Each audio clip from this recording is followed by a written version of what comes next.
going to start it off with Mike, who's on the line in Buffalo, New York. Mike, you're on the Ken Coleman Show. Hi, Ken. How's it going? I am living the dream, sir. How are you? It's good to hear. I'm doing well. Good. I got a question for you. I'm actually currently driving home right now from Chicago. I'm a hockey referee, but I decided to kind of call it quits in the season, and and I think it kind of goes back to what you just said about maybe what you've expected didn't quite happen, and I think that's where I am right now. Mm-hmm. And my question is, I've been listening to the show for about a month now, just going back to old episodes, things like that. And I've been trying to figure out sort of where my passion and what I'm good at really comes into play. And I've come up with maybe one or two things that I'm looking toward, but I need some clarity as to whether they're good to pursue. Okay, great. List them out for me. Okay, so my first thing is I'm going for my personal training certification. So, I've been in fitness and I enjoy it. I've never actually personally trained somebody to get in shape before. And the other thing is potentially to go into sports psychology. And I know that's going to take a long time to get there at this point. Well, let me ask you this. How long will it take? Have you actually done the research?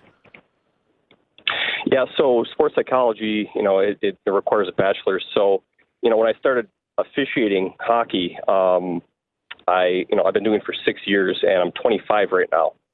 So I know I've done 2 years of college, and it requires bachelor's, master's, potentially a doctorate.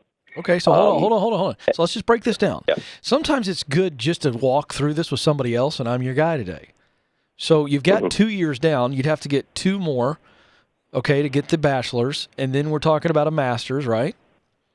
Mm-hmm. So how long would it take to get the master's? Master's, probably, I think it's about 2 years to get a master's, and you could, maybe take a doctorate alongside of that. Yeah, well. but I'm going to tell you right now, you can tell me I'm wrong, and I'm okay with that. I don't think you have to have a doctorate to work in sports psychology. No, I agree. All right, good. I agree. So can we just take that off the table right now? Let's just call that bonus. Mm-hmm. But you know what you did? You added that to your pile, didn't you? Yeah. Yeah, the pile that's scaring you and make you think it's not possible. Am I right? Yeah, okay. Absolutely. Yeah. So let's take it off the pile. So what it really is 4 years. Is it possible that you could get that bachelor's degree in less than 2 years? Yeah, it's possible. Okay. So you see what's happening all of a sudden. Now we're getting really, really honest about what is ahead of you. So we're really talking 4 years max. All right? You're 25. Are you single? You married? What's your relationship status? I'm single right now. Okay, now there's no excuses. So you're single, and so you don't have a wife or kids right now. So the point is you could, we're not saying you should, I'm saying you could cut that 2 years into less time because you could just go maniacally after this thing. You understand what I'm saying? Yeah, absolutely. All right, great. Yep. Now, so we'll just put that there. Let's just leave that there on the table. Let's move to another part of the table, personal training. You've never trained anybody else, but you've trained yourself, yes or no? Yes, that's correct. Are you good at getting yourself in shape? Yep, I would say so. Yeah, you're in really great shape, aren't you? You're the kind of guy I get disgusted at. Am I right? I don't know about that. Come on, Mike. All right, Mike. I'm no Arnold Schwarzenegger. No. We're not talking about bodybuilding. We're saying in shape. Like, no. Would you be? Absolutely. Yeah, yeah. The point is you're the guy that we see on the inside of Men's Health with your shirt off and doing all these ridiculous body weight exercises, right? Yeah, pretty. Yeah, I'd say pretty close. Yeah. Thank you very much. The point is you're good at training yourself. So here's my point: if you can train yourself, you can train somebody else. Yes or no? Yep. Okay. So now we've taken a shot at what's been holding you back in your mind on both of these. Okay. I'm just kind of giving you an example of how to really get truthful with yourself. So the question becomes, you asked me to help you clarify if either one of those two meet up with your top skills and passions. So let's run that exercise. What do you do best? Give me the top 2 or 3 things you do better than anything else. Well, it's kind of funny. I play piano. That's one thing that people told me I'm really good at, which has I know nothing to do with. It's all right. Don't qualify your answers. Don't qualify. Just spit them out. Go. Mm-hmm. And the other thing is I'm pretty good at listening to people and really determining like what their needs are and maybe how I can best help them. Okay, good. What else? I tend to be kind of analytical. So, I think a lot of things through, like almost to death, and that piece of, just thinking about things that way. Great. I don't know. In one way, it kind of like, and not to qualify, it kind of holds me back a little bit because I tend to overanalyze things.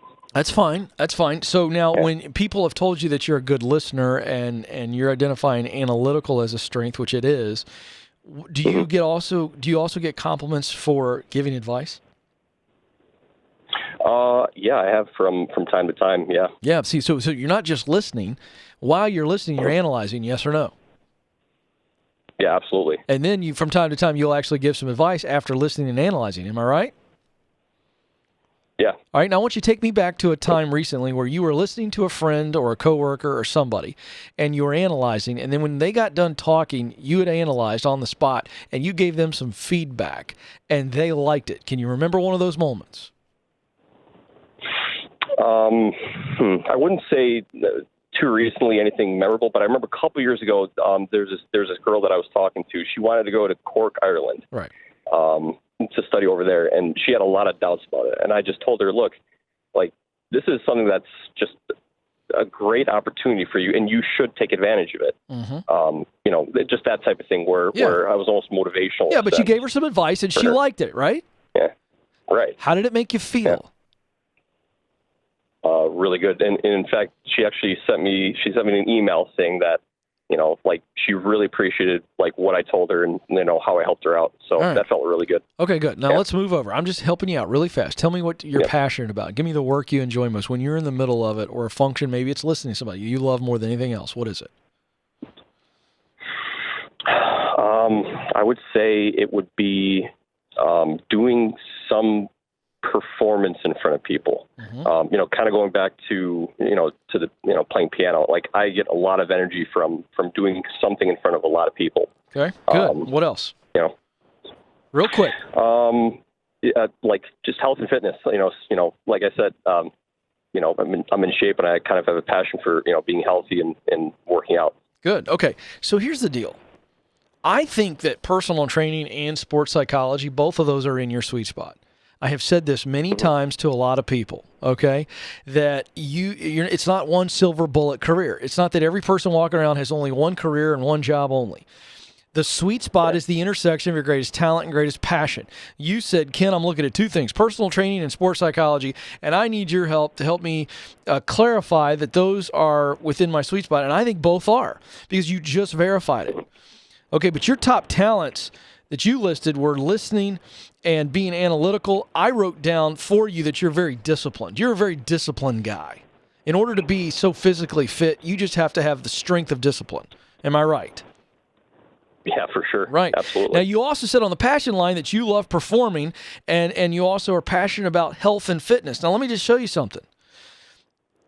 Personal training, when you're showing somebody how to do something, that is a form of performing. It's not a lot of people, but it's a form of performing. When you're sitting in a room with somebody and you are listening to them, analyzing, and then spitting out advice and things for them to do, this would be the role of a sports psychologist. So whether it's a one-on-one or maybe you got a group of guys that you're working with, that is also performing. Do you see that? I see that for sure. Good. Okay, so now here's the point. Whether you are performing in that role, okay, or playing the piano in front of a lot of people, it's still a form of performance. And you being passionate about health and fitness, mental health is a part of sports psychology. Here's what I'm telling you. You have some more homework to do just to simply say, if I could have either one of these roles and Ken could give it to me on a platter today, which one would I take? Would I rather just play this out 5 years from now, 7 years, 10 years? Would I rather be a very successful personal trainer, or would I rather be a very successful sports psychologist? Who do I most want to help? What problem do I most want to solve? These are the questions I just gave you right there. Those are the ones you need answers to. When you get answers to those, it's going to be very, very obvious which way you're leaning. But both of them are within your sweet spot. That's the good news. That's what you wanted. But I'm telling you, your heart's going to reveal which of one of these two you want to do more. And that's all you got to do. And don't overthink it. Don't overanalyze the heart, folks. There's a reason why I'm always talking about the heart, the heart, the heart, the heart, the heart. Why? Because the heart gives us a feeling the brain can lie to us. I've never met a feeling a brain can't screw up. I mean, just telling you, right? But it is when we feel something, we've got to retreat to the feeling, because the feeling is absolutely an indicator. Now, you got to be able to know the difference between a thought and a feeling. But it's going to be very simple for Mike in this situation. His heart's going to reveal which one. Good news, both of them in a sweet spot.